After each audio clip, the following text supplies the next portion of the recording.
Opel hitzak errautsak esan nahi du txekieraz. Unai Egia irakasleak Javier Cercasen El impostor liburua irakurri ostean ikerketa bat hasten du, Enric Moner deportatu katalanaren bizitzaren inguruan.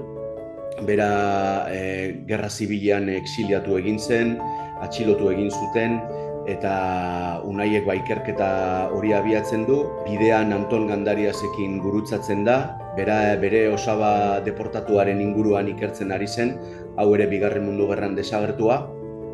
Eta bien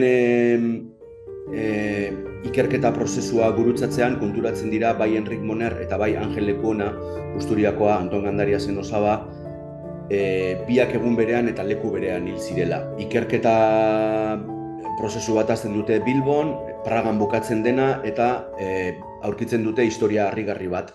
Francisek Suchik izeneko gizon batek eta bere semeak nazismoaren biktima ziren 2000 pertsonen errautsak izkutatu zituzten eta zerrenda sekretuak osatu. Orduan dokumentalak ikerketa prozesu hori kontatzen du, eta nola 80 urte beranduago desagertutzat eman ziren pertsona hauen errautsak aurkitzen dituzten Pragako krematorio batean.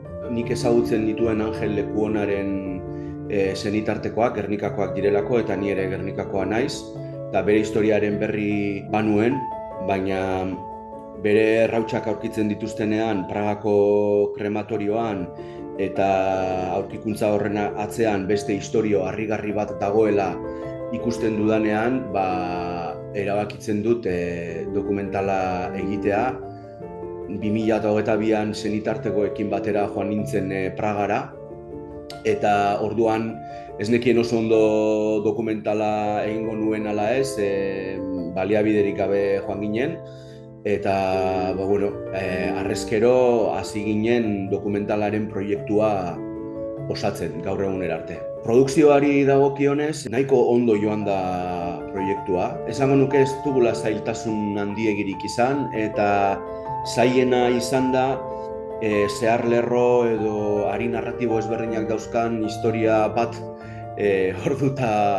orduta erdian batzea. Niretzat zuzendari moduan eta inguruan izan ditudan gidoilari edo editorentzat zailena hori izan da, ez? Momentu historiko ezberdinak dauzkan historia bat, ari mutur ezberdinak dauzkazana, dena orduta erdian biltzea. Ikusten nuen bazela historia bat kontatzekoa, alde batetik pertsona batzuek abiatzen dute ikerketa bat desagertutzat eman ziren pertsonen memoria dignifikatzeko. Francisek Suchik eta bere semeak Pragan bizitza arriskatzen dute hildakoengatik, beraien memoria gordetzeko nolabait. Nik uste dut kontatzeko moduko historia bat zala, eta gainera gaur egun ere indarra duena, eta are gehiago esango nuke, gaur egun zentzua daukana, ez?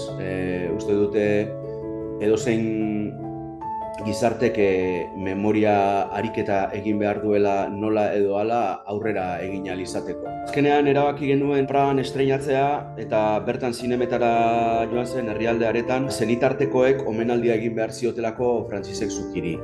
Eta hori dena Bigarren Mundu Gerraren 80. urteurrenaren kontestuan.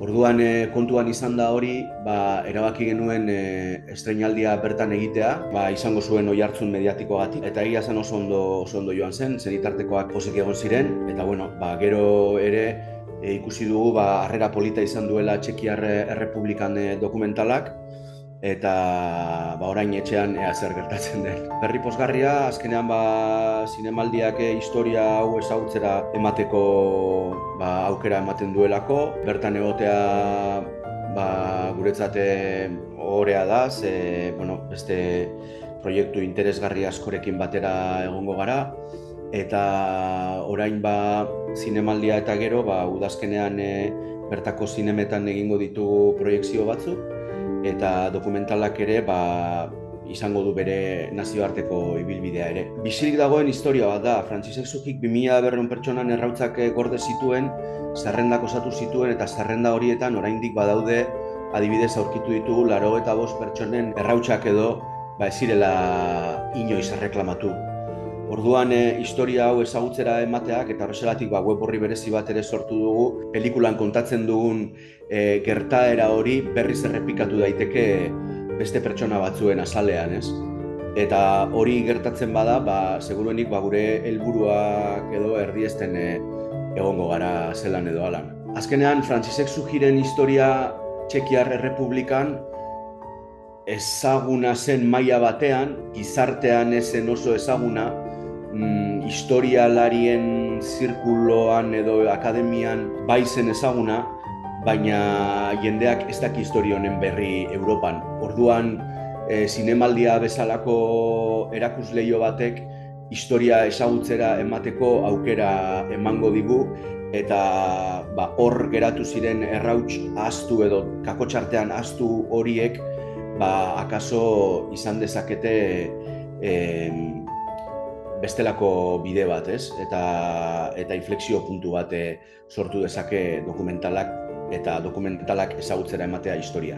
Azaroaren 4ean zinemen prestreinaldia egin nahi dugu Bilbon, eta hortik aurrera leku ezberdinetan proiektatuko da dokumentala.